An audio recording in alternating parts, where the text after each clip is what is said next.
Welcome to the Mindfulness Podcast. This is David Black. My guest today is Dr. Jon Kabat-Zinn, Professor Emeritus of Medicine at the University of Massachusetts. He created the Mindfulness-Based Stress Reduction program, well known as MBSR. He is the author of many leading mindfulness meditation books, including Full Catastrophe Living, which offers the key ingredients for the MBSR program. And that book is now published in 10 languages. Hundreds of medical centers and clinics now use the MBSR model as part of their treatment approach.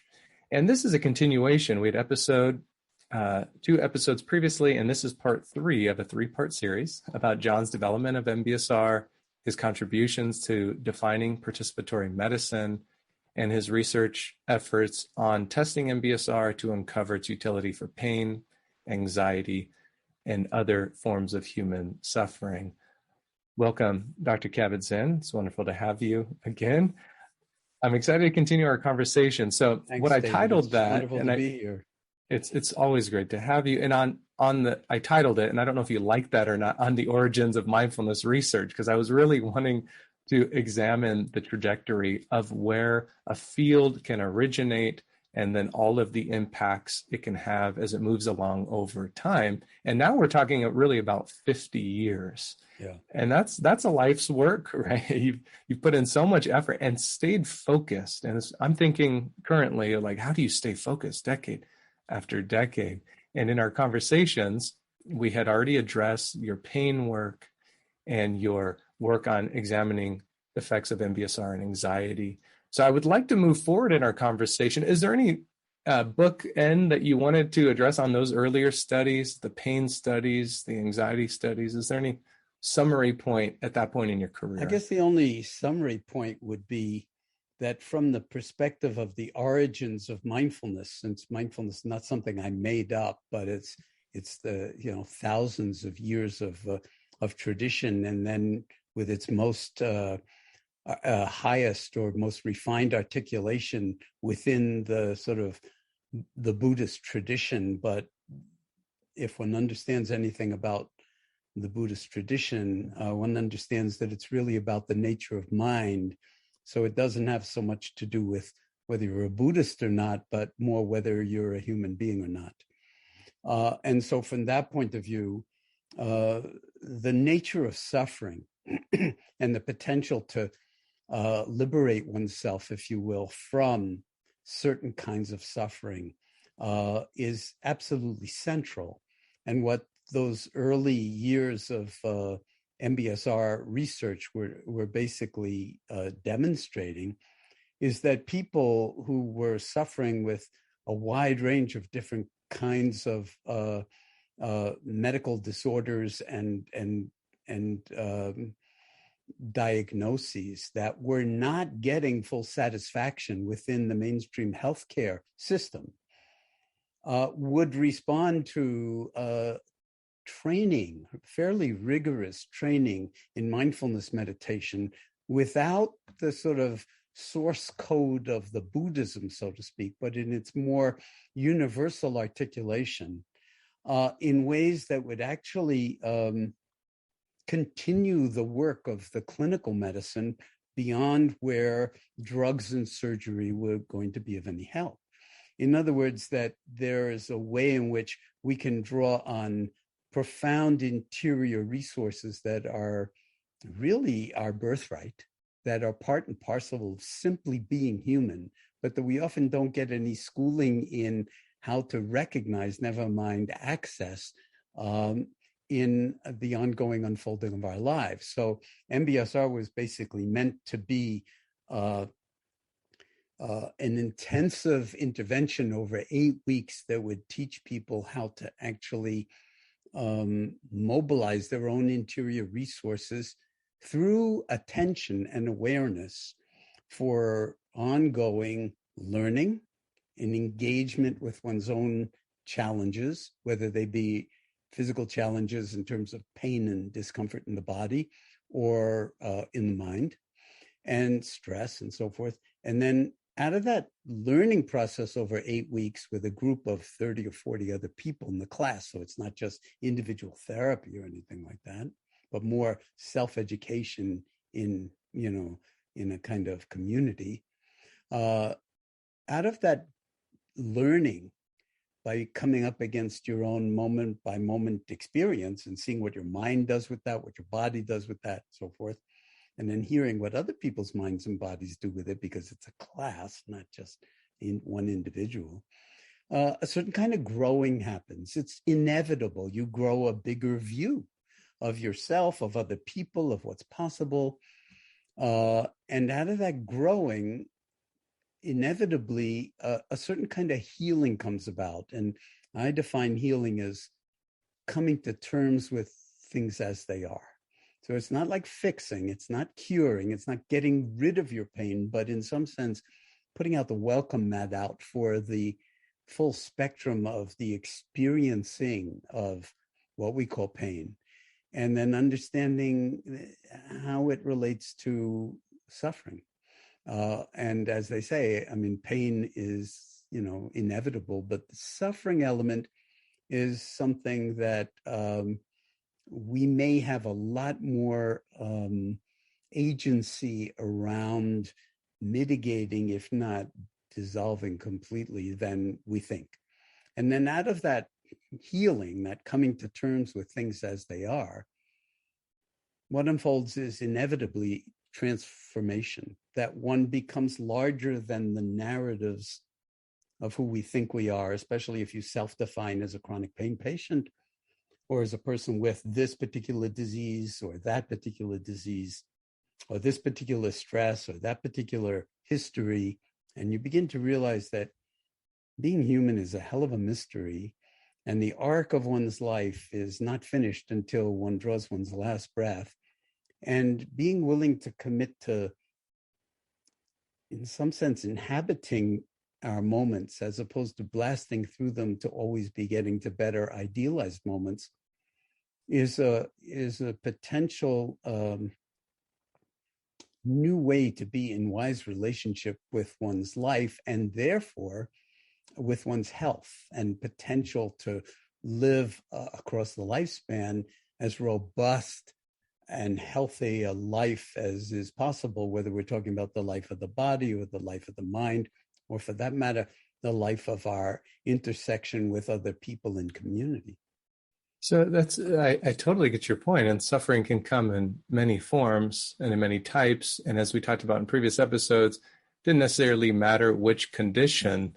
It was about treating and healing the suffering by getting people to participate more fully in their lives. And that was a radical perspective in medicine in 1979, that we would take people with a vast range of different medical diagnoses and even some psychiatric diagnoses associated with anxiety and depression, and put everybody in the same room.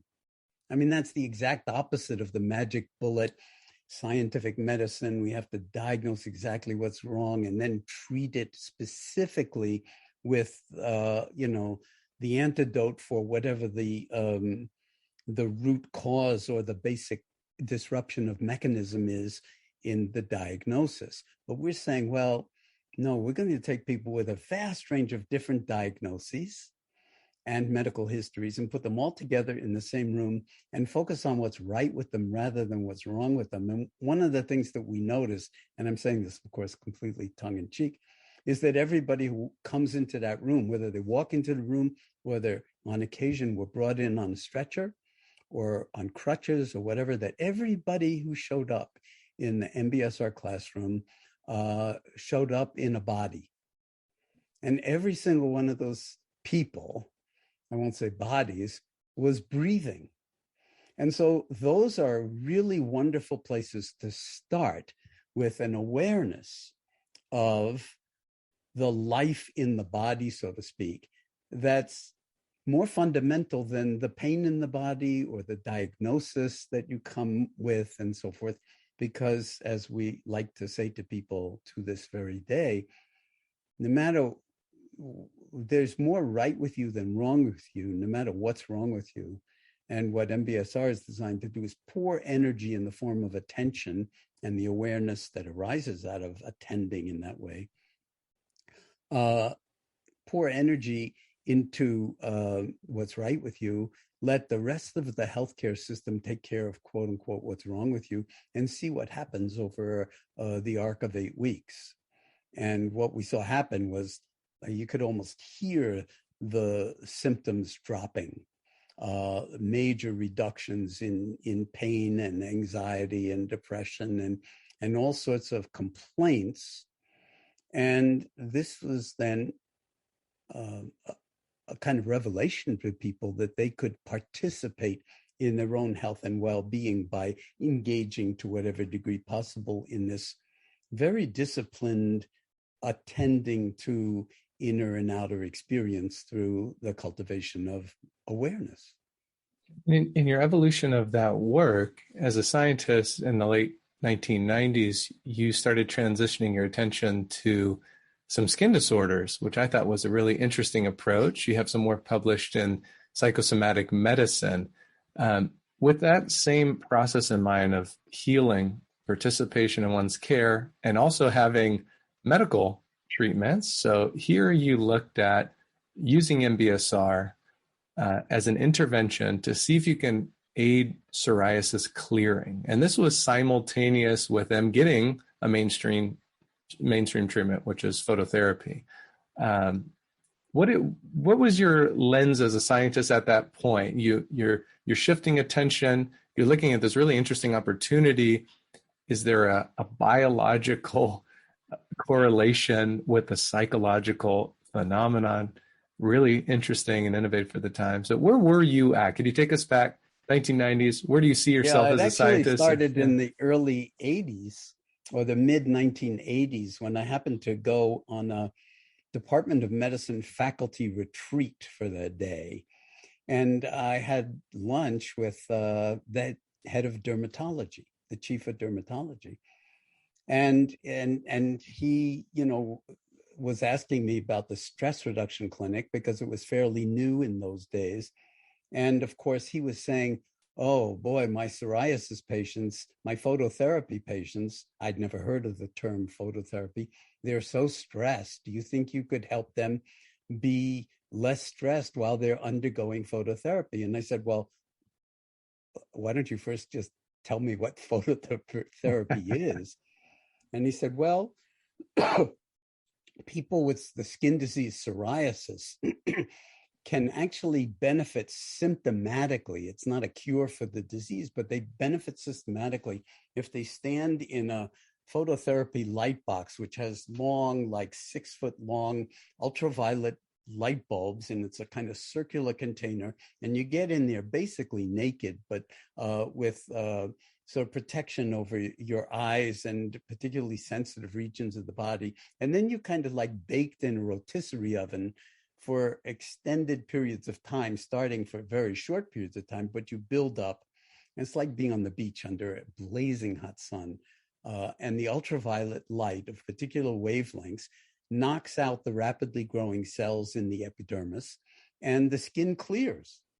Now, again, it's not a cure. You have to come back for another round of phototherapy sessions, maybe in 6 months or whatever, but it can actually help people, at least symptomatically, have clear skin. And when he was telling me that over lunch, light bulbs were going off in my head, because I was thinking, well, it's very nice to help reduce people's stress under these obviously very stressed conditions. Who would want to be baked naked in a toaster oven? But what I saw immediately was this would be an incredible study design for asking the fundamental question, can the mind actually influence a healing process that you could see and photograph and document in really objective ways? Because if you randomize people between, they just get the light treatment, the phototherapy treatment by itself, and you measure the kinetics of skin clearing, and you have another group, randomized group, and they, while they're in the light box, they're practicing standing meditation, cultivating mindfulness in a standing position, or you could say adapted to standing naked in a light box, getting irradiated with ultraviolet light, which is a form of meditation that you can bring awareness to, then maybe their skin would respond faster if you were bringing the mental practice together with the more conventional light therapy. And so he was game for actually trying it on a pilot level.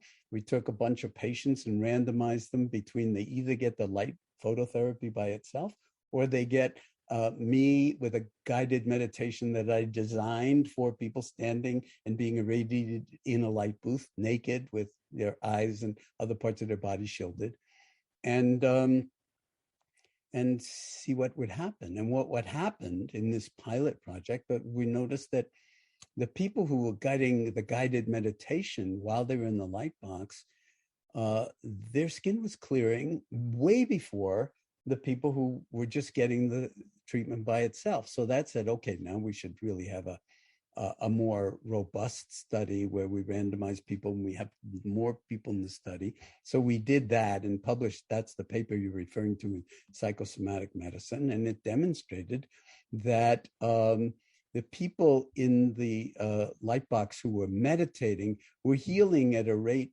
that approximated 4 times the rate of the people who were just getting the light treatment by itself.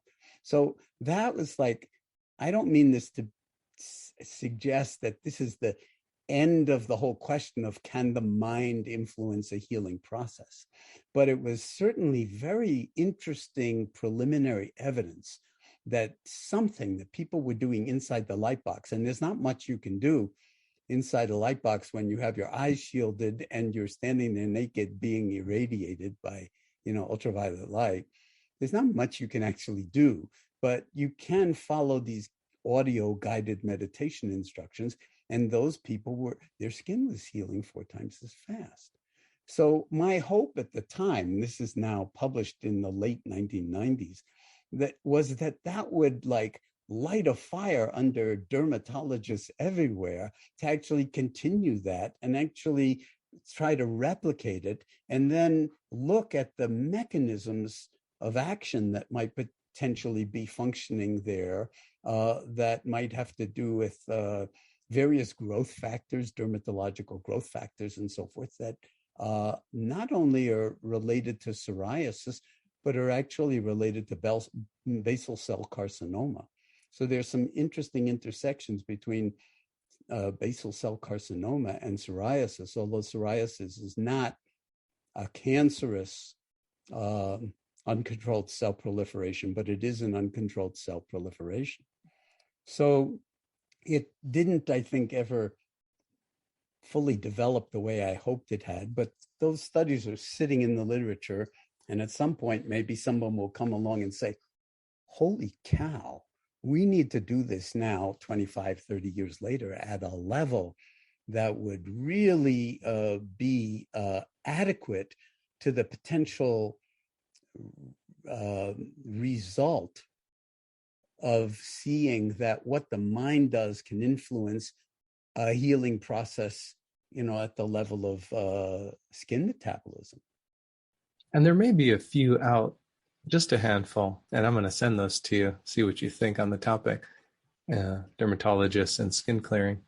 And a couple of other things that you described that I think are really important. Did they ever replicate it? Do you know? Not fully replicated, but akin to, to this thinking about skin clearing. So I'll send those to you.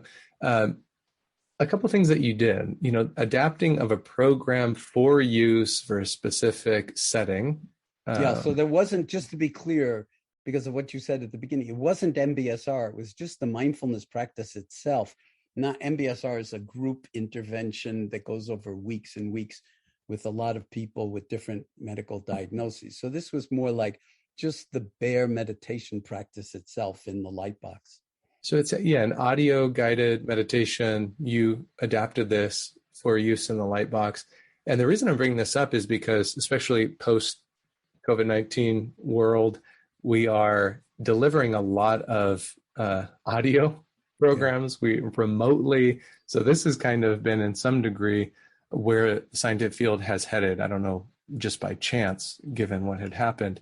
And we had to deliver this quite a bit, but you were already doing this. So not necessarily having to give an entire structured group-based program, but perhaps the benefit of even just participating in a mindfulness program as you were receiving treatment. So, and we've used a similar model. So that might tell us something about how you can use this in degrees in various treatment settings and with adaptation.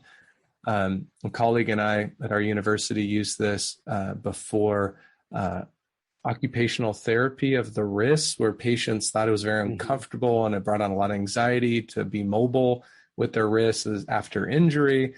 We used it in a different trial during active chemotherapy.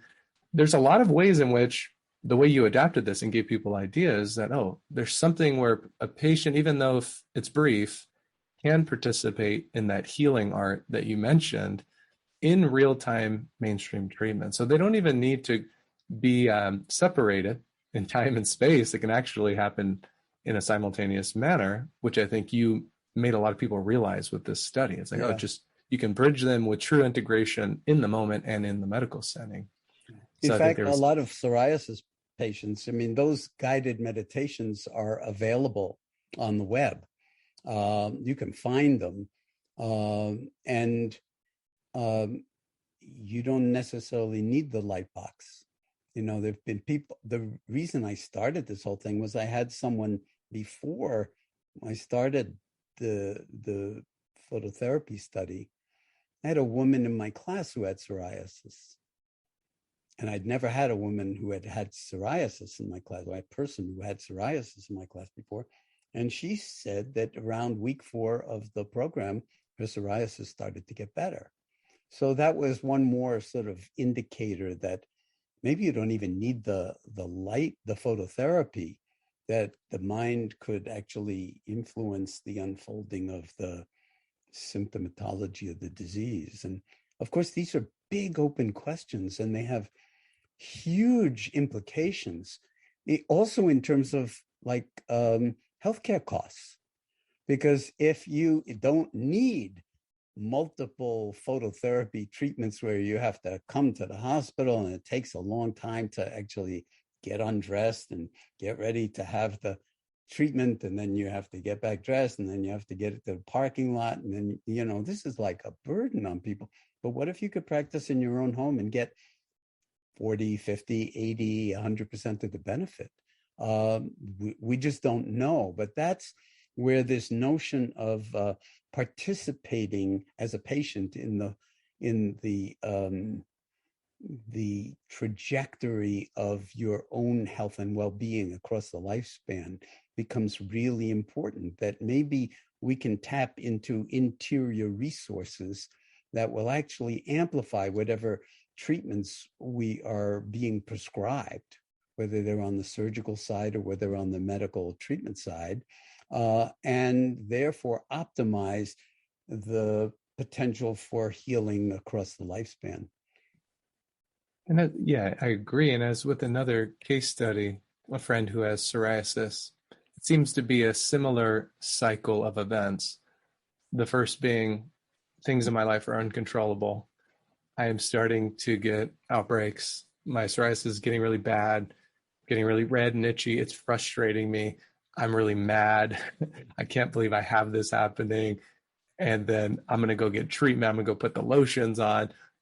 And then when he starts to participate, he starts just feeling better. And it's probably having something to do with the medicine. And then I see him saying, I need to go take care of myself. And then you see the whole healing process happen again. And I want to link that to what you said. It's so common for humans and us to always be in this mode of falling into the damage, realizing the damage is occurring, waking up to the damage. And perhaps what you're saying is, if we go more preventative on this process, maybe through routine practice, we can alleviate some of that additional suffering where Absolutely. You don't have to show if it. You want to optimize, if you want to optimize health and well-being, there are certain dimensions that nurture health across the lifespan that are now axiomatic. I mean, 50 years ago, it was an open question whether lifestyle had anything to do with disease, whether it was heart disease, cancer, or anything else.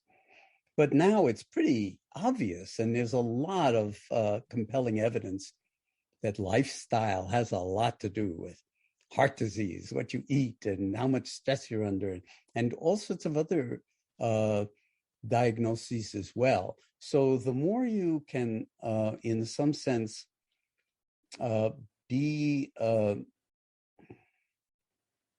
take care of the apparatus, so to speak, the full dimensionality of your being. So not just your body, but also your mind, and not just your mind in the sense of thoughts and emotions, but also in terms of our relationship to the outside world, to our love for other people, to the stress of work and so forth, to the beauty of nature. And you can hold all of that in awareness in a kind of disciplined and systematic way, which is what meditation is all about.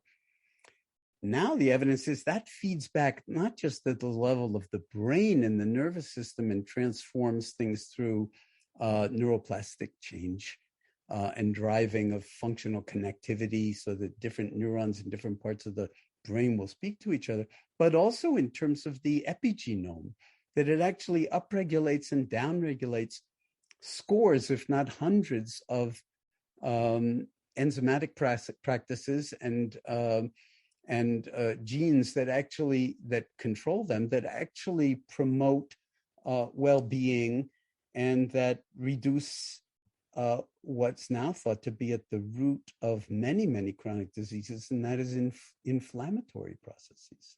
And these are all genetically related in that can be influenced epigenetically by lifestyles of various kinds. And so, yeah, I mean, the more we learn to actually live our lives as if they really mattered and capture every single moment, because it's the only moment we ever really are alive in, and the more we learn to inhabit awareness in a way that, in some sense, how to put it, establishes calmness and equanimity as our kind of a default mode, and not rather than anxiety and incredible chronic stress levels in the mind, always worrying about what hasn't happened yet, the future, or perseverating around the past, which is over. But that's what most of us do all the time. That actually that would have profound effects on all of the various biological mechanisms that result in well-being. And that if one engaged in this across the lifespan and learned it in kindergarten, rather than in an MBSR class in your 40s and 50s after a heart attack, or a chronic pain condition that's really made it impossible for you to do the work that you love, that really makes a huge amount of sense, and is really, as we've spoken about in other podcasts, highlights the public health dimension of MBSR, that it actually has the potential to move the bell curve of the entire society towards greater levels of kind of generic health and well-being, and that we can actually explore the science of how this works and see what its effects are on not just longevity, but disease burden of chronic ailments across the lifespan. And that would have huge effects on medical costs, on healthcare costs in the United States, which is a gigantic part of the federal budget. And this seems related to the term you brought up in the Journal of European Academy of Dermatology. This is when you've used this term participatory medicine and the patient's role in engaging in their own health and healing. And I just remember reading, I went back to read this commentary again, and you were pointing out that psoriasis study. And I like this link that you made, because you're using this term, participatory medicine. And then when you finish out this commentary, you're talking about it's just good medicine. Yeah. It's not, we're not pointing to anything super special here. We're just saying there are ways to engage the patient. There are ways, as you're saying, to basically invest in yourself alongside the treatments that are necessary. Yeah. What was your thinking at the time? Yeah, this is 2000. Part of it is like a huge benefit for the physicians, because if we, the patients, are taking responsibility for our own well-being, then our relationship with our doctors is going to be very, very different. And we would be actually in some sense, collaborators in maintaining health and well-being, as opposed to an auto mechanics model of medicine where you just don't pay any attention to your apparatus until it breaks down, and then you drive it into a garage and want to have all your organ systems replaced and just be fixed.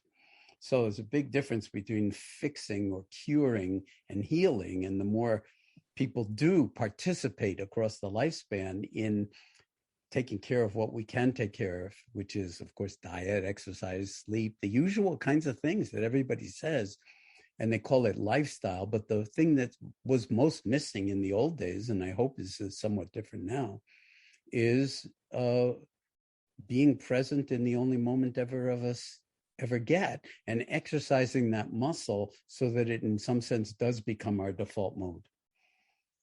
And that, I would say, is a fundamental element of health. And then you can be healthy even if you're a day away from dying. Okay, that it's like, okay, how are we going to be in relationship to this moment? Because no one solved the problem yet, although I know lots of labs are working on it, of the fact of mortality, that, we're all sooner or later not going to be here. But the question is, while we're here, can we actually tilt things in the direction of optimal health across the lifespan and then die quickly without costing the system a whole lot of money, which very often now, the last couple of years of life wind up costing the healthcare system just enormous amounts of money.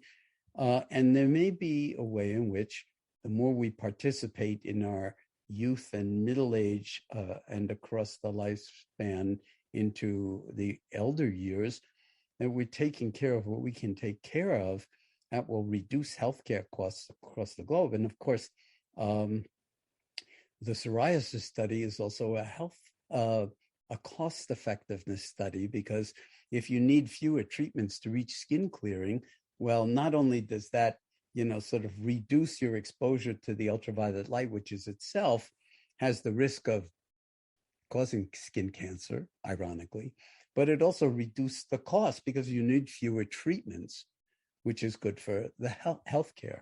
So again, from a participatory point of view, it's almost a no-brainer. And as I understand it now, participatory medicine is one of the 4 Ps of good medicine that the NIH is promulgating.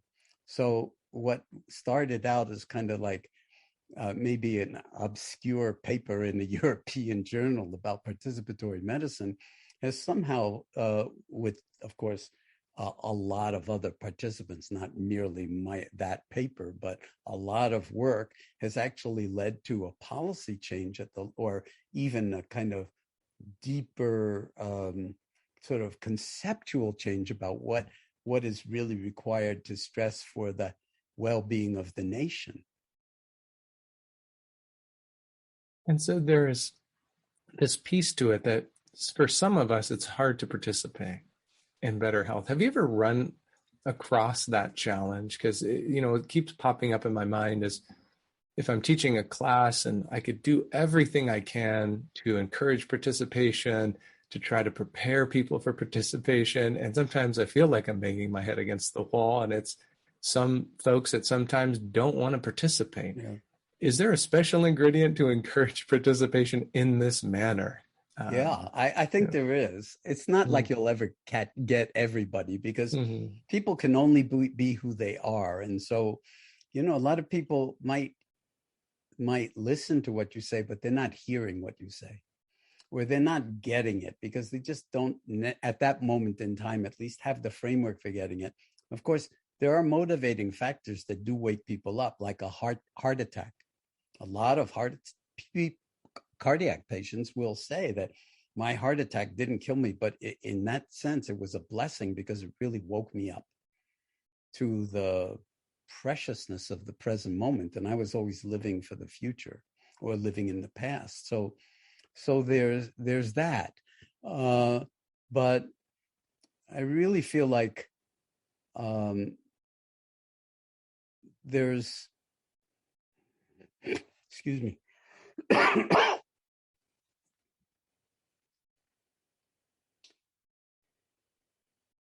you got to make it interesting for people.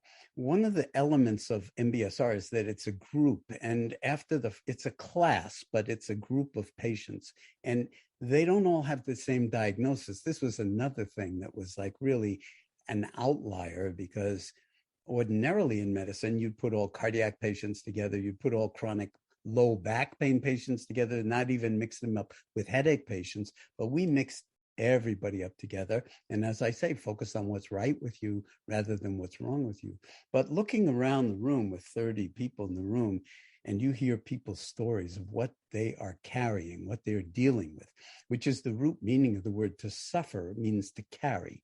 So you're carrying a diagnosis of like chronic low back pain, and you hear the story of it, or you see somebody who's paralyzed or who's, and all of a sudden you realize, and people will say this, wow, I'm not sure I even belong in this room because I don't have enough suffering. I don't have enough pain to belong in this room, because you see the size of the cloth when it comes to human suffering, that it comes in all shapes and forms and sizes. And then you begin to realize,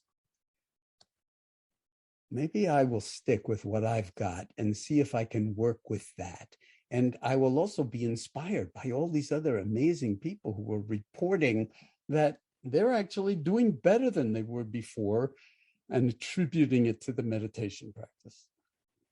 So everybody's teaching each other. It looks like there's one instructor in the room, and there is, but in reality, we're all learning from each other. And I like to say, just in terms of MBSR teachers, that we should probably, rather than being paid by the participants in the room through their health insurance, so that's how people earn a living if they're MBSR teachers, we should be paying the people in our classes, because we're learning far more from them about the nature of the mind and the nature of reality and the nature of stress and pain and suffering than they're learning from us, no matter how much they're learning from us.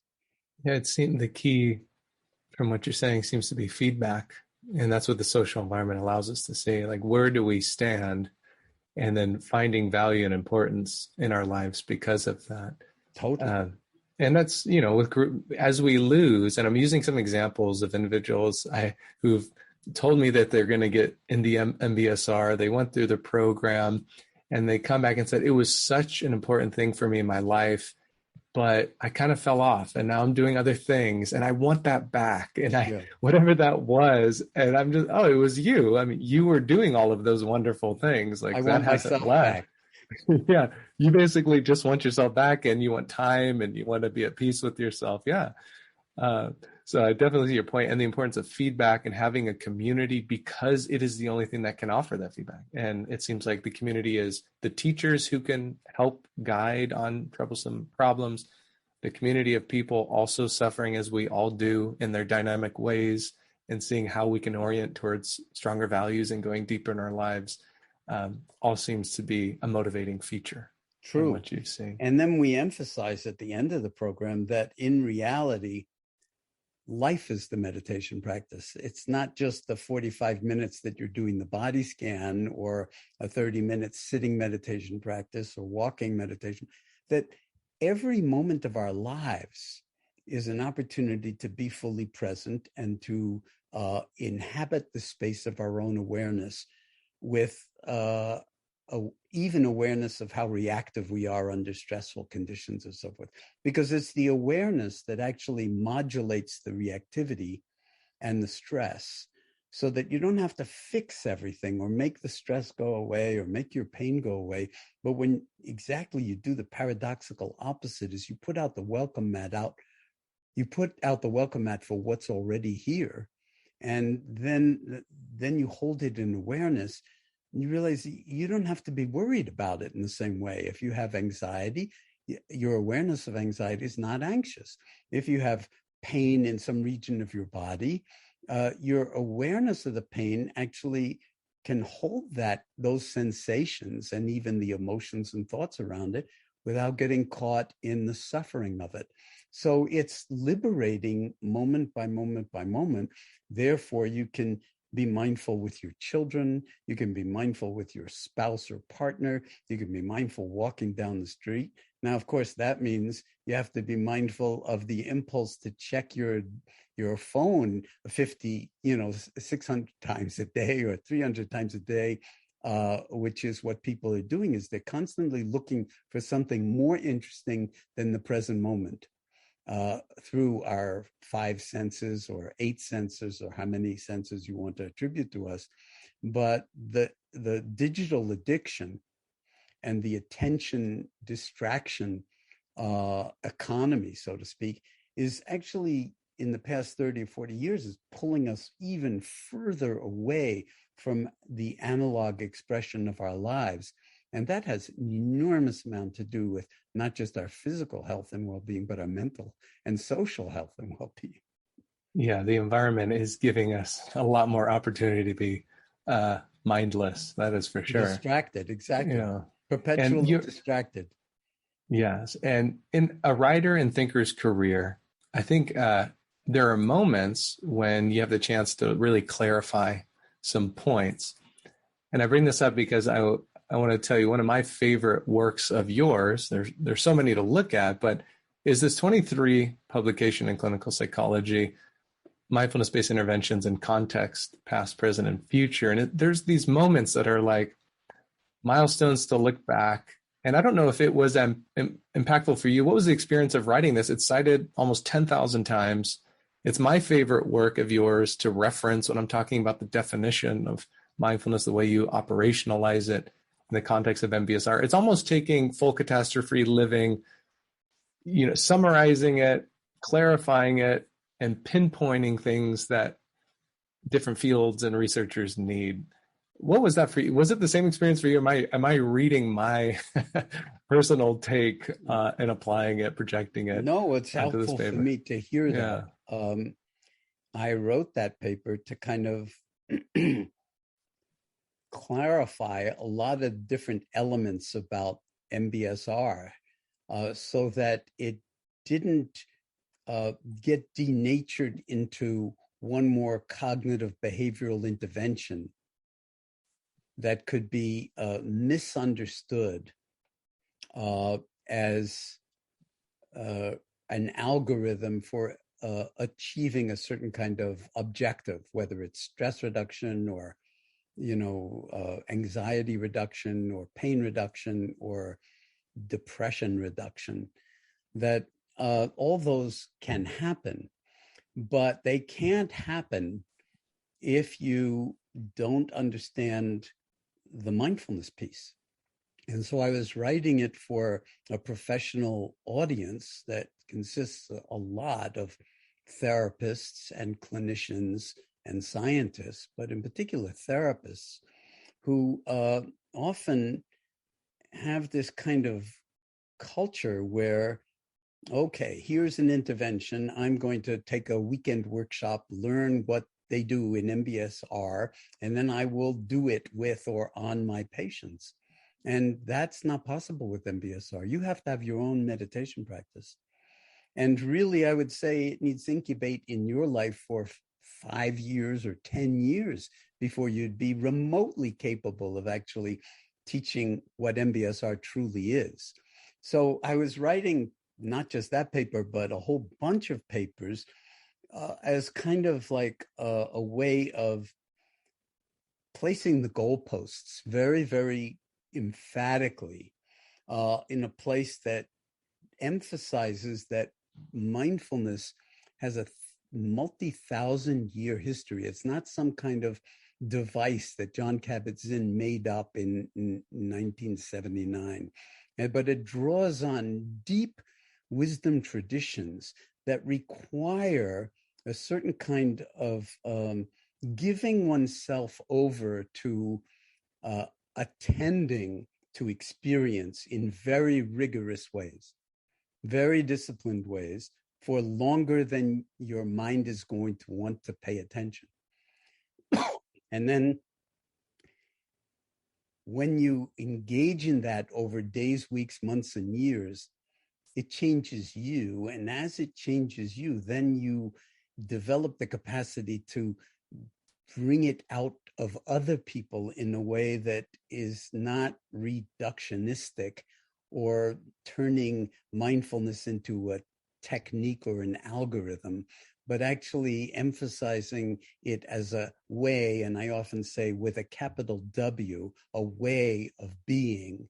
And if you want more of an explanation, a way of being in relationship to our moments and the actuality of life unfolding. And there's a kind of structure to it, but it can't be taught or effectively in a kind of reductionistic way. It has to be invited in a way that allows you and allows life to become the teacher. Life is really the mindfulness teacher, and your body is the mindfulness teacher, and your breath and your thoughts and emotions and the dark holes that we fall into in terms of depression, that it's all part of the curriculum.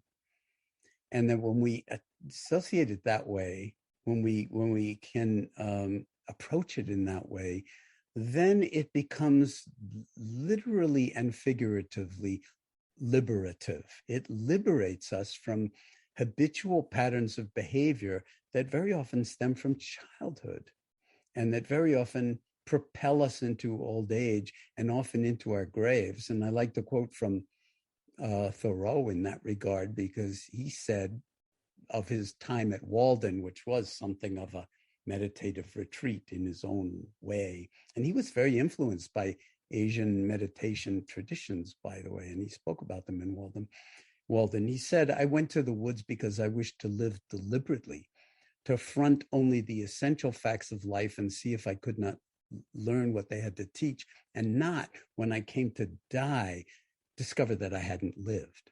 Okay, so that's easy to do, is to kind of go right up into your grave on autopilot and then realize, oh my God, I got the whole script wrong. I thought it was about, this, that, or the other thing.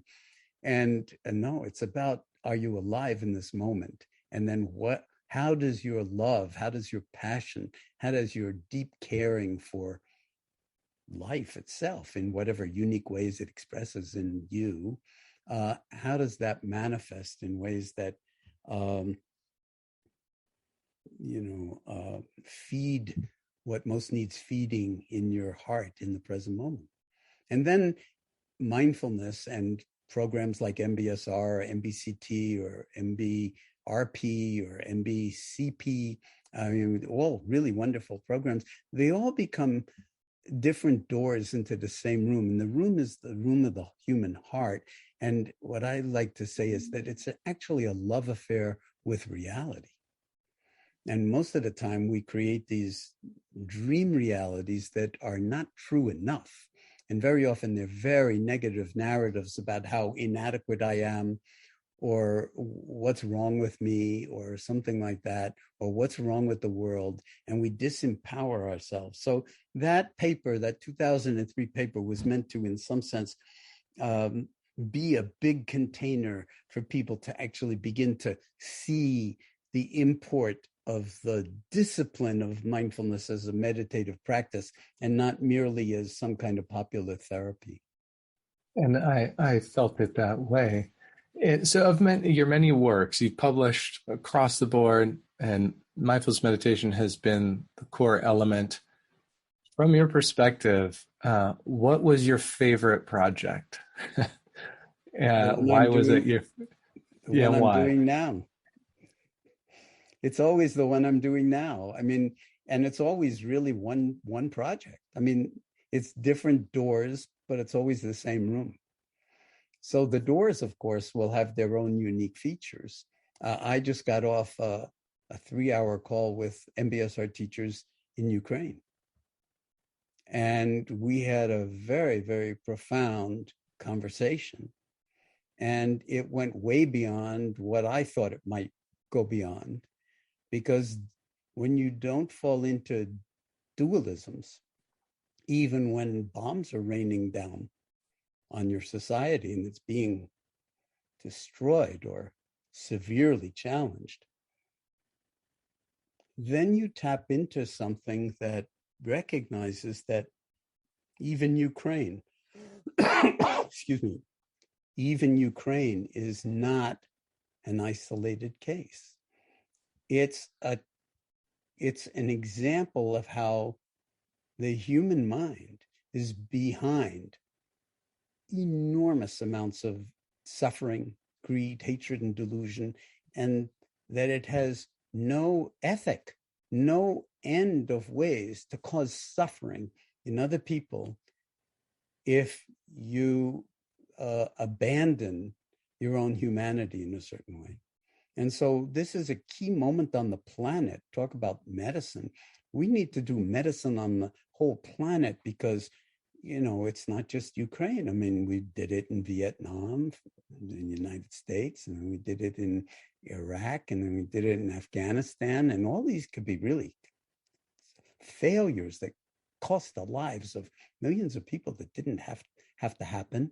And then other countries like Russia doing it that way. I mean, the Nazi Germany. I mean, we have a history of this kind of killing fields, like in Cambodia. Just goes on and on and on, and it has to come to an end.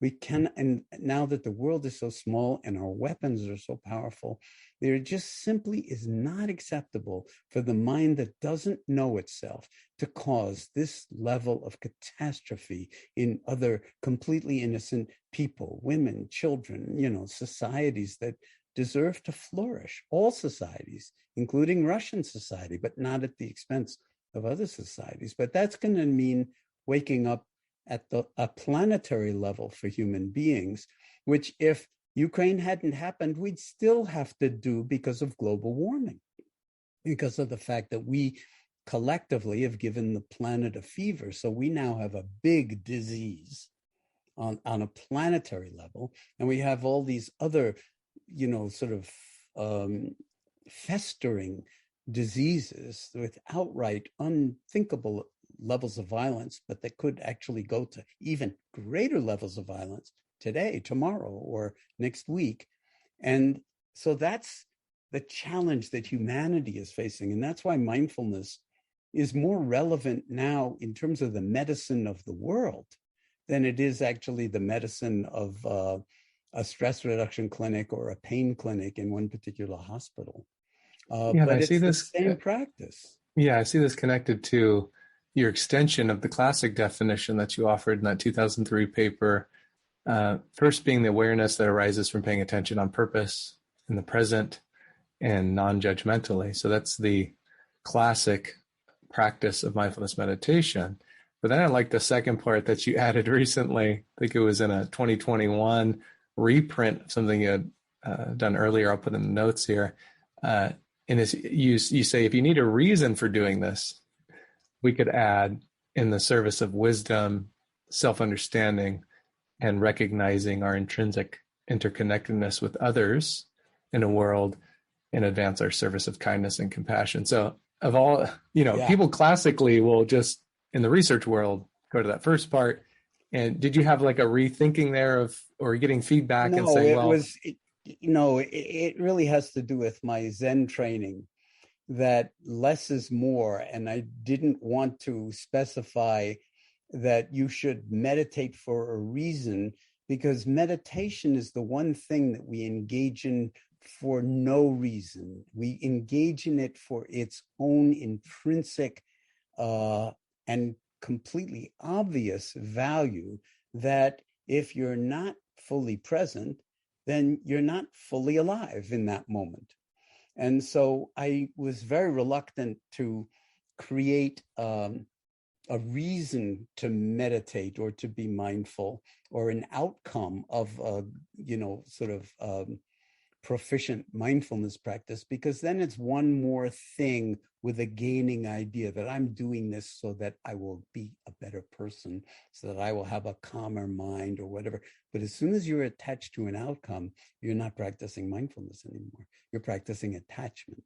So with these wisdom traditions, it's very hard to find a way to language them, to articulate them in ways that will actually penetrate our conceptual minds and highly intellectual minds among, professionals to the point where they realize this is not one more of the same old, same old. This is actually a hidden dimension of reality, which I often speak of as orthogonal to our conventional perspective of reality. And that being orthogonal to it, it can occupy the same space at the same time, but it actually completely transforms our relationship to experience.